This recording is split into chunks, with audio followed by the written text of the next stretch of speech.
ಸರ್ದೇರೆ ನಮಸ್ಕಾರ. ಇದು ಕಾಣ್ತಾ ಇರುವ ಕಾಲೇಜು RV ಲರ್ನಿಂಗ್ ಹಬ್ ಅಂತ. ನಾನಿಲ್ಲಿ ಲೆಕ್ಚರರ್ ಆಗಿ ಕೆಲಸ ಮಾಡ್ತಿದ್ದೆ. ಕಾರಣ ಏನು, ಇದು ವಿಡಿಯೋ ಮಾಡೋಕ್ಕೆ ಮುಖ್ಯ ಕಾರಣ ಏನಂತ ಹೇಳಿದ್ರೆ, ಈ ಕಾಲೇಜಿನಲ್ಲಿ ನಾನು ಬಂದು ಪಾಠ ಮಾಡ್ತಾ ಇರುವಾಗ, ಮೊನ್ನೆ ಗುರುವಾರ ದಿನ ಪಾಠ ಮಾಡುವಾಗ ಒಂದು ಮಗು ನನ್ನಲ್ಲಿ ಕನ್ನಡದಲ್ಲಿ ಪ್ರಶ್ನೆ ಕೇಳಿತು. ನಾನು ಗೊತ್ತಿಲ್ಲದೆ ಕನ್ನಡದಲ್ಲಿ ಆನ್ಸರ್ ಮಾಡ್ತಾ ಇರೋ, ಗೊತ್ತಿಲ್ಲದೆಲ್ಲ ಅಲ್ಲಿ ಬಂದೇ ಬರುತ್ತೆ ಕನ್ನಡ ಗೊತ್ತಿರೋದ್ರಿಂದ. ಪಾಠ ಮಾಡ್ತಾ ಇರುವಾಗ ಇನ್ನೊಂದು ಮಗು ಎದ್ದು ನಿಂತು ಕನ್ನಡದಲ್ಲಿ ಮಾತಾಡಬಾರ್ದು ಅಂತ ಹೇಳಿತು. ನನಗೆ ತುಂಬಾ ಕನ್ಫ್ಯೂಷನ್ ಆಯ್ತು, ಏನಪ್ಪಾ ಇದು ಅಂತ. ನಾನು ಮಗುಗೆ ಹೇಳಿದೆ ಯಾಕೆ ಅಂತ. ನನಗೆ ಕನ್ನಡ ಬರಲ್ಲ, ಇಂಗ್ಲೀಷಲ್ಲೇ ಪಾಠ ಮಾಡಬೇಕು, ಇಂಗ್ಲೀಷಲ್ಲೇ ಆನ್ಸರ್ ಮಾಡಿದ್ದು, ಇಂಗ್ಲೀಷ್ ಮೀಡಿಯಂ ಆಗಿದ್ರಿಂದ ಅಂತೇಳಿ ತುಂಬಾ ವಾಗ್ವಾದ ಮಾಡಿತು ಆ ಮಗು. ನಾನು ಬೇಜಾರಾಗಿ ಕೇಳಿದೆ, ಅಲ್ಲಮ್ಮ ನೀನು ಹಿಂಗೆ ಕೇಳ್ತಾ ಇದೆಯಲ್ಲ, ಕರ್ನಾಟಕದಲ್ಲಿ ಕಲಿತು ನಿಂಗೆ ಕನ್ನಡ ಬರಲ್ಲ ಅಂತ ಹೇಳ್ತಾ ಇದೆಯಾ, ಅವಳು ಕೇಳಿದ ಪ್ರಶ್ನೆ ಕನ್ನಡದಲ್ಲಿ ಇರೋದು, ಅದು ನಿಂಗೆ ಹೆಂಗೆ ಅರ್ಥ ಆಗುತ್ತೆ ಅಂತ ಕೇಳಿದೆ. ಅದಕ್ಕೆ ಆ ಮಗು ಹೇಳಿತ್ತು, ನನಗೆ ಗೊತ್ತಿಲ್ಲ, ಇಂಗ್ಲೀಷಲ್ಲೇ ಆನ್ಸರ್ ಮಾಡಿ ಅಂತ.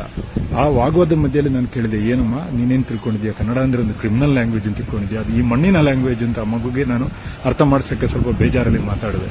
ಯಾಕಂದ್ರೆ ಬರೀ ರಾಸಾಯನಶಾಸ್ತ್ರ ಉಪನ್ಯಾಸಕ್ಕೆ ಅಲ್ಲದೆ ನಾನೊಬ್ಬ ಕನ್ನಡ ಮಣ್ಣು ತಿಂದು ಬದುಕುವಂತ ಒಂದು ಮನುಷ್ಯ ನಾನು. ಅದರಿಂದ ಆದ್ರೆ ಮಾರನೇ ದಿನ ಅಂದ್ರೆ ಶುಕ್ರವಾರ ನಾನು ಫಸ್ಟ್ ಇಯರ್ ಸೆಕ್ಷನ್ ಪಾಠ ಮಾಡ್ತಿದ್ದಾಗ ಈ ಪ್ರಾಂಶುಪಾಲರು ಇಬ್ಬರನ್ನು ಕರೆಸಿ ನನ್ನನ್ನು ರಾಜೀನಾಮೆ ಕೊಡುವಂತ ಬಲವಂತ ಮಾಡಿದ್ರು.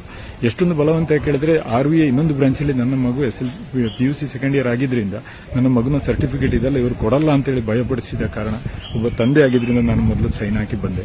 ಆದ್ರೆ ಮನೆಯಲ್ಲಿ ಕೂತಾದ್ಮೇಲೆ ನನಗೆ ಯೋಚನೆ ಆಯಿತು, ಒಬ್ಬ ಕನ್ನಡಿಗನಾಗಿ ಕನ್ನಡದಲ್ಲಿ ಪಾಠ ಮಾಡಿದ್ದಕ್ಕೆ ನಾನು ಸಸ್ಪೆಂಡ್ ಆಗಿದ್ದೀನಿ ಅಥವಾ ನನ್ನನ್ನು ಕಿತ್ತಾಕ್ಬಿಟ್ಟಿದ್ದಾರೆ, ನನ್ನಿಂದ ರಾಜೀನಾಮೆ ಬರೆಸಿದ್ದಾರೆ.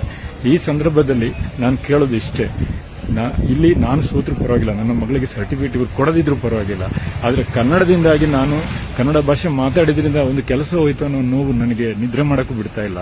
ಅದರಿಂದ ಈ ಟೈಮಲ್ಲಿ ನಾನು ಈ ವಿಡಿಯೋ ಮಾಡಿ ಆಗ್ತಾ ಇದ್ದೀನಿ. ಯಾರಾದ್ರೂ ಇದ್ರೆ ಈ ಕಾಲೇಜ್ ಒಳಗಡೆ ನಾನು ಬಿಡಲ್ಲ, ಬಟ್ ಈ ರೀತಿ ಇನ್ನೊಬ್ಬ ಕನ್ನಡಿಗನಿಗೆ ಈ ರೀತಿ ಆಗಬಾರದು. ಕನ್ನಡ ನಾಡಲ್ಲಿ ಕನ್ನಡ ಮಾತಾಡೋಕ್ಕೆ ಭಯಪಡುವಂತಹ ಒಂದು ಸ್ಥಿತಿ ಆಗೋಗಿದೆ. ಇದಕ್ಕೆ ನನ್ನ ಹತ್ರ ವಿಡಿಯೋಗಳು ಅಥವಾ ಸಾಕ್ಷಿಗಳು, ಈ ಕಾಲೇಜಿನಲ್ಲಿರುವ CCTV ಕ್ಯಾಮೆರಾಗಳನ್ನು ನೀವು ಪರಿಶೋಧನೆ ಮಾಡಿದ್ರೆ ನಿಮಗೆ ನಿಜ ಅರ್ಥ ಆಗುತ್ತೆ. ಇದಕ್ಕಿಂತ ಜಾಸ್ತಿ ನನಗೇನು ಮಾತಾಡಲಿಕ್ಕಿಲ್ಲ.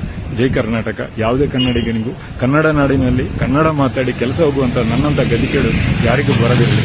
ನಮಸ್ಕಾರ.